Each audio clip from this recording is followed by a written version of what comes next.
My jiu-jitsu coach left me, and it sucks. In the never-ending battle of trying to be a black belt while still improving at the sport and going to different coaches to improve my game, I've hit another roadblock. My coach George, who is improving a lot of my game, taking me from a crappy leg locker to a slightly less crappy leg locker, has left to go teach in California. And that sucks for me and his other students because he was the best source of knowledge in the area, but I understand he had a better opportunity. But this video isn't going to be a sob story. Instead, we're going to look at some of George's roles to see an excellent display of jiu-jitsu and how we can improve and then move on. Now we start round one off the right way because we have me, except I'm in a gi, and there's a little bit of background knowledge for this role.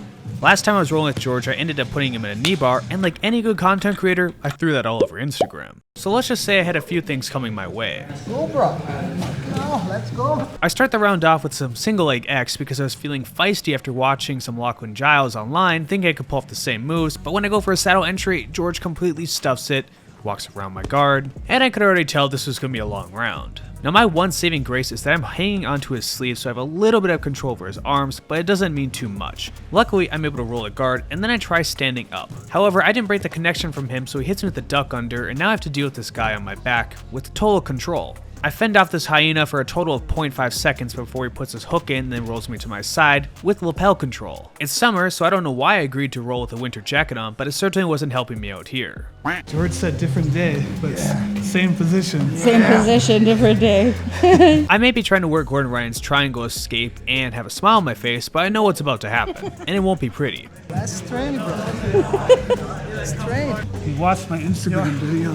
The bad memory for you. You watched my Instagram video? Yeah. Now kill. And despite George's limited English, I know when he's saying, "Let's train, bro," he's basically saying, "I'm gonna fuck you up." And I felt it as he hit me with this cross-collar choke, and it felt like hell. Bad memory. Now I'm hoping things get a little bit better this time because it wasn't going too well for me before. I'm choosing to lead with my knee because I know he loves reverse de la Hiva and trying to invert. I'm able to spin around easily on his core with this good placement, but pay attention to my right arm.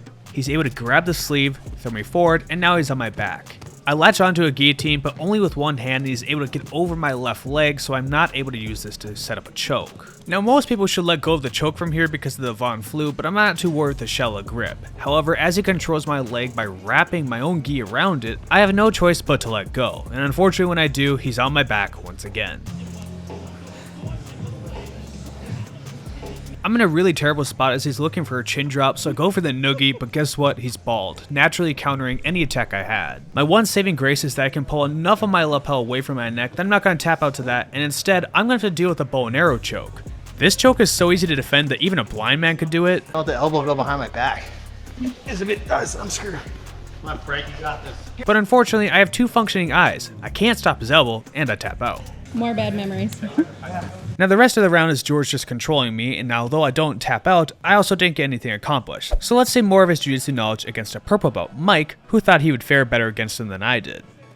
And Mike lost all of his credibility, getting swept by a dummy sweep 5 seconds in the round. Now Mike's able to establish double underhooks, which means absolutely nothing when you have a complete boulder on top of you, as he finds out when George is easily rotating around him while crushing him with all of his weight. Now in Mike's mind, he's okay trying to establish a guard, but George has other plans. He pulls off a beautiful back take by easily rolling over his own shoulder and gaining complete control over Mike, and let's just hope he doesn't create any bad memories for Mike as well. Now I understand it gets a bit boring watching a man control another from the backside for too long, so instead George changes it up and does it from the top. He's doing everything the right way by controlling the spine, controlling the hips, flattening Mike, and Mike is really just left defending himself, hoping that George will submit him for an easy way out. And the only thing easier than letting somebody do all the work for you is to get gear from xmartial.com. Using promotion code Tyler20 through July 1st, you can get an extra discount on any gear that they offer. By buying something, you'll also be entered into the drawing where you'll win extra prizes, such as a great rash guard set. Remember, the code is Tyler20 and you'll be looking far more stylish than Mike, wearing the wrong gear to a different gym. Now back to the actual roll, it looks like Mike is in a hell of a time because George is throwing him into an armbar. But the nice thing about George is that he's pretty playful. It's too boring for him constantly crushing his toys, so instead he goes for a gogoplata. There's no way Mike would let that happen to him on camera, so he freaks out and gets back on top, and George is ready to hit him with his next sweep. Mike is trying to be a little bit fancy, seeing that the pressure game isn't going to work out for him. So he starts dancing around George, does some more dancing, until George gets tired of it and he pulls Mike in, kicks his leg free, and easily climbs to his back. So what better way is there to welcome someone back to the mats than shoving your titty in their mouth? Which is exactly what George plans to do by giving him a fresh taste of soy milk. Mike, not being a beta male, would never tap to mother's milk, and he's able to find enough of an opening where he can start to escape, turn to his side, then he attempts some wrestling.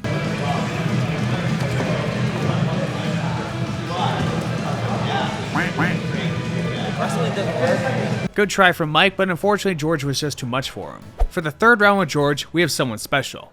I'm sure you all remember this clown who thought he could challenge me in Tobago, and he actually came to drop into my gym and I had to kick him out, which will be a future video. But for the time being, he thought he could challenge George for his final roll. The roll starts off fairly light, with George seeing what he can do this young man, knowing that the world is his oyster. But he doesn't have to do much because Carson was born with glass bones and paper skin and injures himself.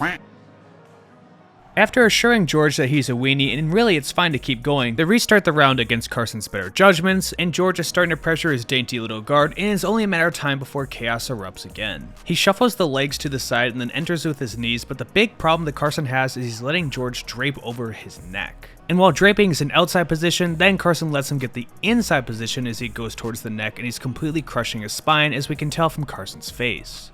Now this position is horrible. Even if it was somebody else like a blue belt on top of you, you don't want to be crushed in this manner. It's even worse when it's George because he can easily transition to the head and arm choke, and there is no space in that bite as it's completely sealed off and Carson is forced to tap. For the third encounter of their roll, Carson is trying to use the Toriando to get around George's guard. Best of luck to him. But George grabs a hold of the leg and he starts transitioning into 7 guard, unfortunately grabbing Carson's knee at the same time and getting a quick tap.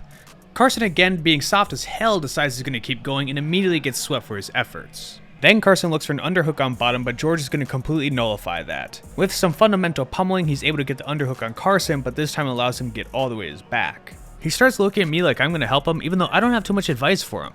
He screwed up like 20 steps ago accepting this role and coming to the gym, and now George is going to make him pay for it as he transitions into mount extremely slowly but with a ton of pressure. Carson digs in for a right underhook, but this is going right into George's trap. He easily has control over that arm, and he isn't going to let it go, and he's going to hit him with the world's slowest submission to put a shoulder lock on the poor Carson and get the tap.